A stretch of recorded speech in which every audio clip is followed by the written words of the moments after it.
So, ang hinungdan nga nung nagkalat ng mga HIV o nga nung magkasakit og HIV or AIDS, kanang mga bayot. Sala na ng mga bayot. Mga bigaon ni mga bayot, kay magpaugbok anang ilahang lubot. Ngano kanang yung mga lubot, mga bayot, limpyo na.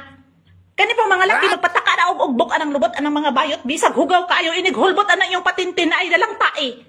Kagaw na siya. Muna siya hinungdan nga magka-AIDS na dayon.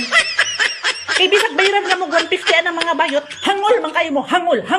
Musugot ra mo, ugbok day mo anang lubot anang bayot. Na inig hulbot anak tae. Muna idadala og kagaw. Muna mga bayot mo hinungdan nga magkasakit ng mga tao og mga AIDS. Kay kana diha mao nay sinuglanan. Dahil ang mga bayi, mga takda na dahil na, kay ang lalaki nga mo ugbok gikan sa lubot sa bayot, ilang paghulbot mo, adto pud mo idyot po dayon sa babayi. Muna ang bayi pud matakdan. Muna na dayon mo nay pasangindan nga mga bayi mo nagsakit, mga bigaon, pareha mong tanan. Kani mga bayot, muna gihinungdan, bayot jud mo salot. Walang unta mo, gipangpalid na unta mo sa bagyo, panganod mo sa mga baha, bayot mo.